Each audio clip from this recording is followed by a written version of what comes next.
Yo, it's your boy Zach for the win. I always attack for the win, and you're watching me, Zach for the win. Woo! Okay, everybody, so tonight I'm going to be putting the live axle on the Lowrider go-kart. Now, if you saw the last part of this project, you saw that I got the front end. I got the front steering all figured out, I think.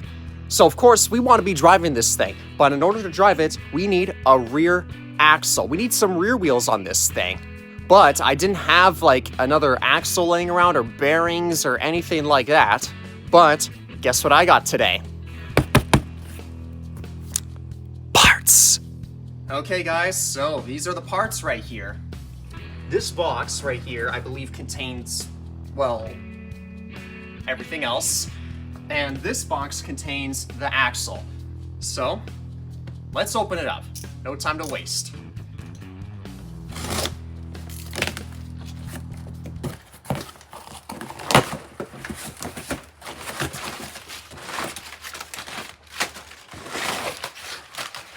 Oh. Okay, that's a sprocket. We don't want to throw that. Okay, I'm sorry. I got a little carried away. Let's not add that into the video. Oh, yeah. Those are nice.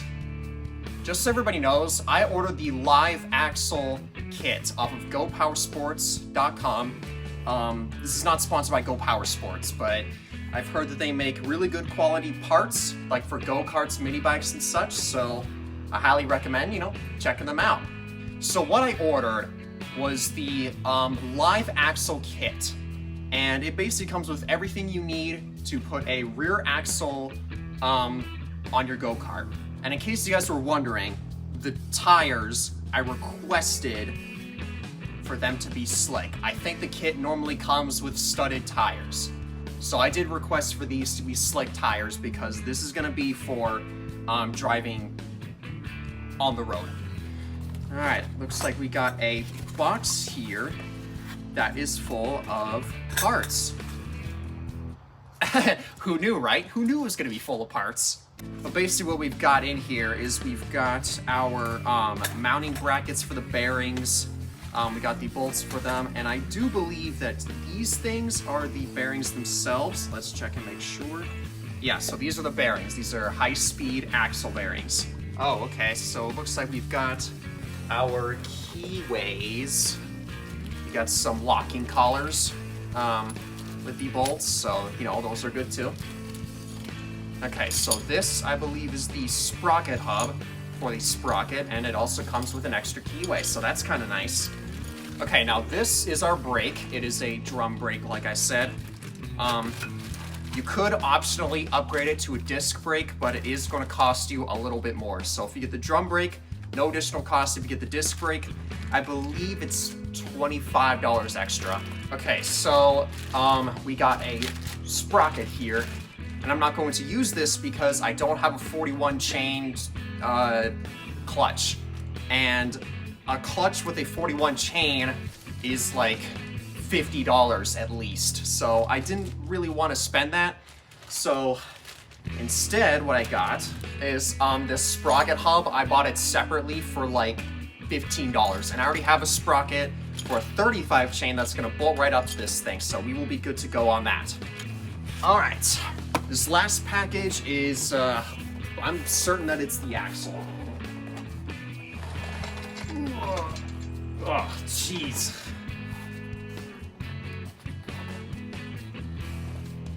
Probably just more paper down there. All right, so this is our axle. It is a 1-inch axle. It is a 44-inch axle, I think, if I recall correctly. I already forgot. But as you can see, it actually has a step-down shaft, so that's nice. That's gonna make tightening these bolts a lot easier.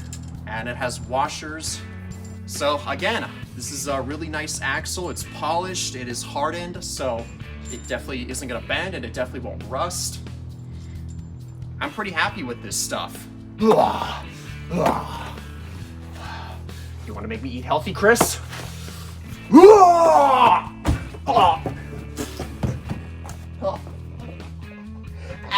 Ow! Ow, I tripped. Did I get that on film? Okay, guys, so I've been talking for far too long. You guys didn't come here to listen to me talk. You came here because you want to see progress on the Lowrider go-kart build. And it's sitting right here in the shop. It's kind of been sitting here for the past week because I was waiting for my kit to arrive. But now that it's arrived, we can take off this temporary rear axle and get the real rear axle installed.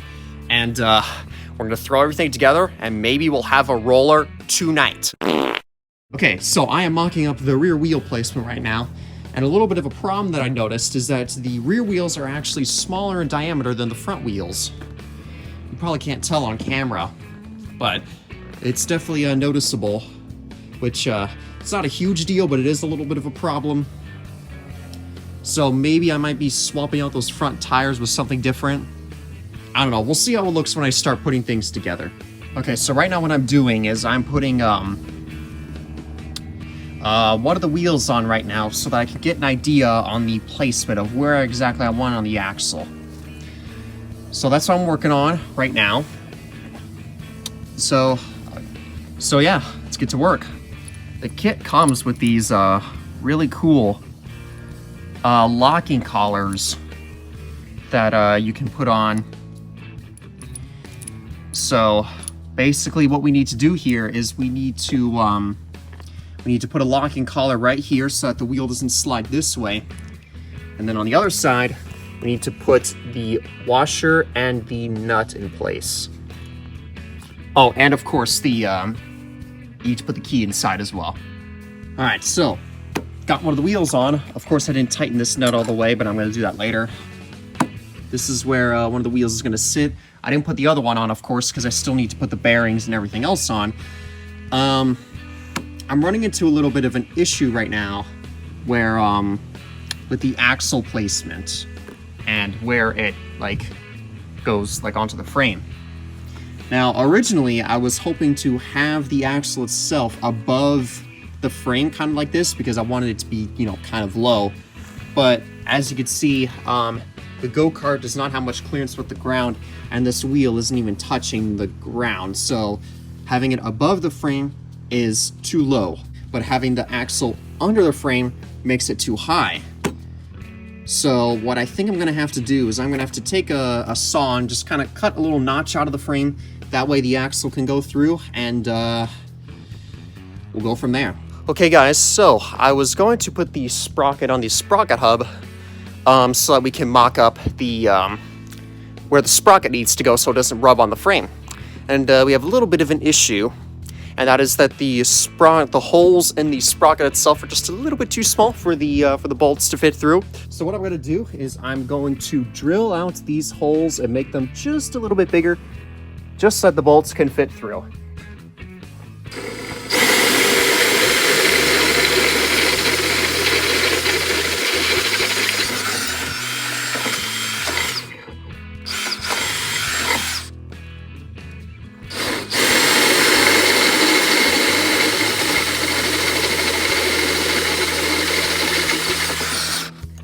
Oh,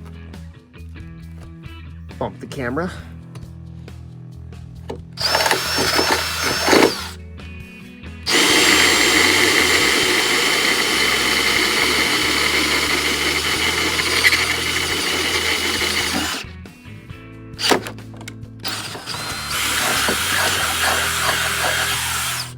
So now that I have the sprocket on the hub and on the axle, I have marked the areas where I need to cut to put a notch in this frame so that the axle has room to be lowered a little bit.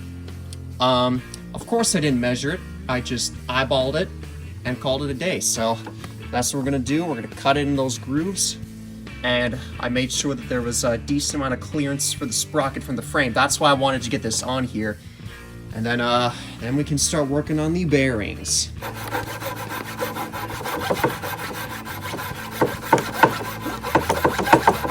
Okay guys, we cut the notches out of the frame, and that took a lot longer than I was expecting.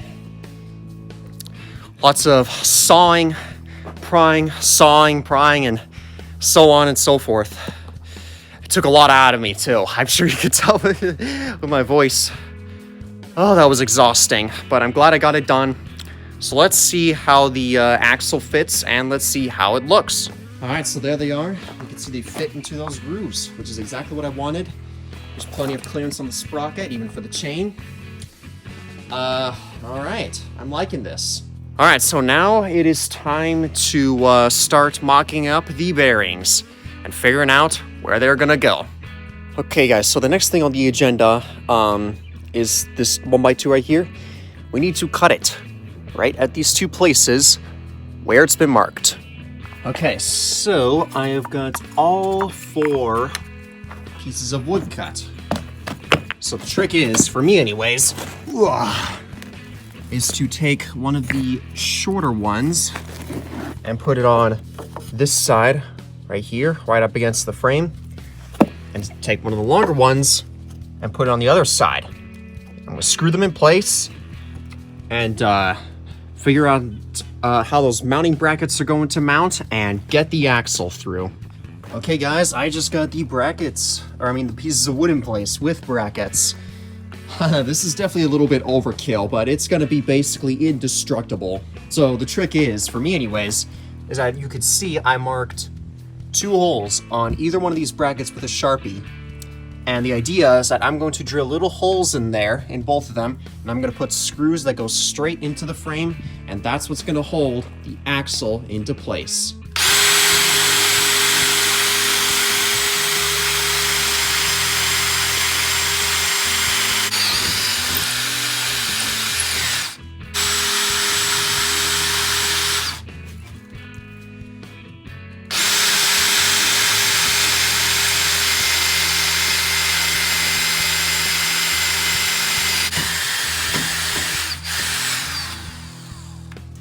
All right, these brackets are finished.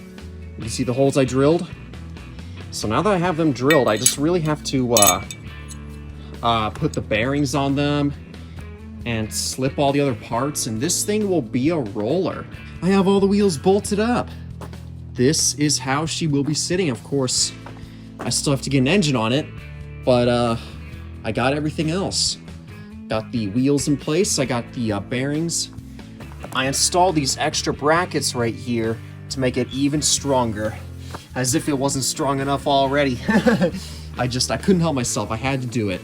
So normally I would go into the front driveway and kind of push it around a little bit, but well, it's like 11:30 at night, and I'd rather do it to where you guys can actually see it, you know what I mean? So yeah, I'll be back tomorrow, which for you guys' point of view, is going to be about 2 seconds. Okay guys, so it is the next day.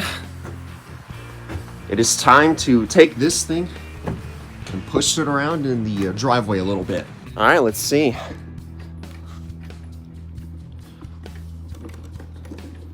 Man, it's so smooth. Oh, no brakes, no brakes, okay. There we go. It rolls pretty nice. The steering feels pretty good. I don't know, guys, I kind of like it. So this has been another episode of the Lowrider go-kart project.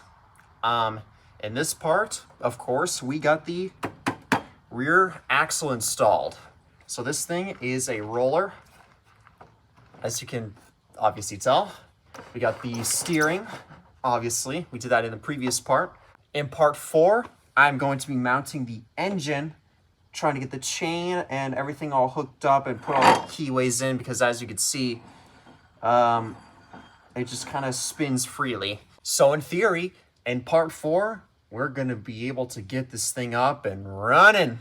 So yeah, that's pretty much it. I appreciate you guys watching. Tell your friends, tell your family, let everybody know about me, Zach FTW. Stay awesome.